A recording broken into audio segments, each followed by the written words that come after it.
ओम शांति। 25 मई। बाबा आज हम सभी को शुरू में ही एक बहुत अच्छी बात का नशा चढ़ा रहे हैं। बच्चे, तुम मुझे बुलाते थे, हे दुखहर्ता आओ, हे पतित पावन आओ। मैं तुम्हारे सम्मुख आ गया हूँ और मैं जब बैठकर कहता हूँ तुम मेरे बच्चे हो, तो तुम्हें बहुत खिंचाव होता है, आकर्षण होता है। तुम भी फिर कहते हो बाबा आप हमारे हो। मैं आता हूँ, तुम भी आते हो अपने अपने शरीर में, तुम पुनर्जन्म लेते हो, गर्भ में आते हो। मैं आता हूँ, गर्भ में नहीं आता हूँ, मैं सबका माता पिता हूँ। मेरा कोई माता पिता हो ही नहीं सकता।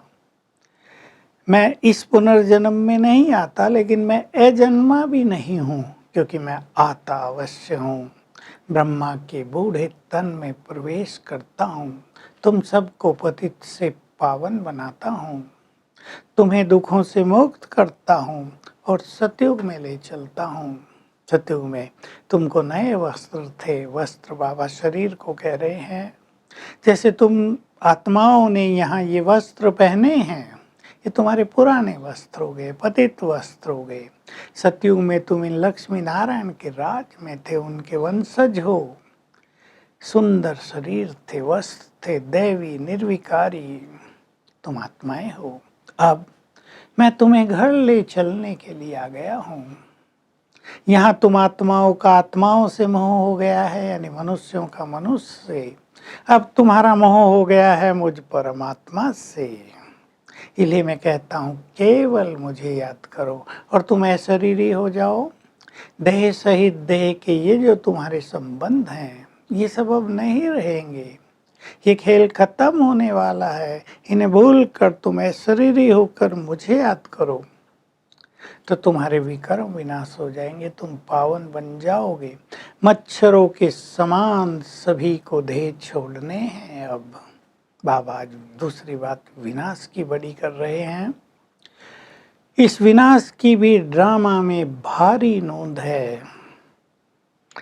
सबको समाप्त होना है। अब तो लोग भी मानने लगे हैं कि विनाश होगा। सभी देशों ने तैयारी कर ली है और जरूर कहीं परमात्मा भी गुप्त रूप से आकर स्थापना कर रहे होंगे। तो मैं भी गुप्त रूप से हूँ, तुम भी आत्मा इस शरीर में गुप्त हो। हम दोनों मिलकर नई देवी स्वराज्य की स्थापना कर रहे हैं। बाकी ये भारी विनाश तो होगा ही, सबको जाना है। चाहे कोई गर्भ में है, छोटा है, सब जाएंगे। जन्म भी होते रहेंगे, विनाश भी होता रहेगा। लेकिन एक शर्त है इस विनाश से पहले, तुम कर्मातीत होंगे तब ये महाविनाश होगा। ये खेल बहुत भारी होगा। मुझे सभी को पावन बनाना है। पावन बने बिना कोई घर नहीं जा सकेगा। तुम ये विनाश का खेल देखेंगे।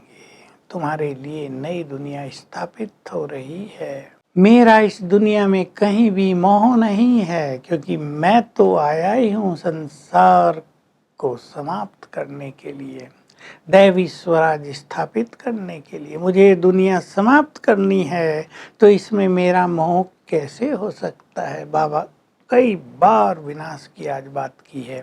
केवल बम से विनाश नहीं होगा, इसमें बहुत बड़ा काम करेंगी नेचुरल कैलेमिटीज। ये खेल बहुत बड़ा इस सृष्टि पर चलने वाला है। तुम्हें अपने को तैयार करना है, आत्मिक स्वरूप में स्थित होना है, तुम्हें घर चलना है। घर में जाके तुम वहाँ शांत में बैठ जाते हो। इस दुनिया की कोई याद तुम्हें नहीं आती, लेकिन इसका अर्थ ये नहीं तुम अनकॉन्शियस हो जाते हो। कई लोग यहाँ अनकॉन्शियस होने की प्रैक्टिस करते हैं, 10-15 दिन बैठ जाते हैं गुफाओं में अनकॉन्शियस होके। बाबा कहते हैं जैसे टाइम बॉम्ब्स होते हैं ना भाई, 15 मिनट के बाद, आधे घंटे के बाद ये बम आप ही फूट जाएगा। उनको भी कर देते हैं, 15 दिन के बाद ये महात्मा जी कॉन्शियसनेस में आ जाएंगे। भिन्न भिन्न मतें हैं संसार में। कोई कहते हैं ब्रह्म में लीन हो जाएंगे, कोई कहेंगे मैं आत्मा सो परमात्मा हूँ।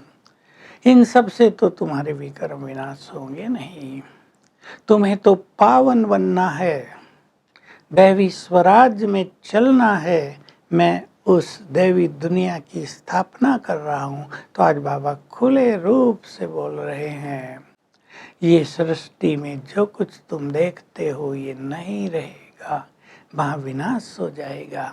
यहाँ बाबा हैं मधुबन में, तो बच्चों को कशिश होती है कि बाबा के पास चलें, सम्मुख मुरली चल के सुने। बाबा जब कहते हैं मीठे बच्चे तुम मेरे हो, तो सबको कशिश होती है। भले ही मुरली वहाँ भी है, यहाँ भी सेम मुरली है, परंतु यहाँ तुम्हारा ब्राह्मणों का परिवार है। बात भी करेंगे तो ज्ञान की बातें करेंगे।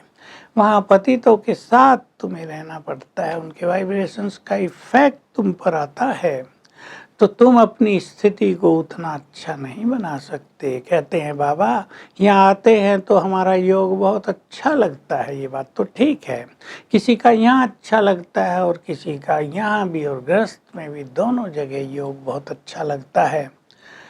तुम्हें अच्छे योगी बनना है। लेकिन एक शिक्षा बाबा ने और दी, ऐसे नहीं योग भी लगाते रहो और कोई छोटा मोटा विकर्म भी करते रहो, तब तुम्हारे योग से विकर्म विनाश होंगे भी नहीं, क्योंकि तुम्हारा योग ठीक से लगेगा भी नहीं। इसलिए तुम्हें पुण्यात्मा भी बनना है, कोई विकर्म जरा सा भी न हो, ये बहुत ध्यान रखना है। तो हमारे मन में बाबा की आवाज गूंजती रहे, जैसे वो कह रहे हैं बच्चे तुम मेरे हो। और विनाश को देखने के लिए हमें स्वयं को पूरी तरह तैयार करना है, क्वेश्चंस नहीं। क्यों क्या में रहेंगे तो स्थिति बिगड़ जाएगी। इसलिए नो क्वेश्चन नो आश्चर्य, साक्षी हो के इस खेल को देखना है, क्योंकि दुनिया बदलने वाली है। ओ वरदान, निराकारी अभ्यास के द्वारा मैंपन को समाप्त करने वाले संपूर्ण निरंकारी भाव। तो बाबा याद दिला रहे अध्यात्म के मार्ग पे सबसे सूक्ष्म और महीन धागा मैंपन है।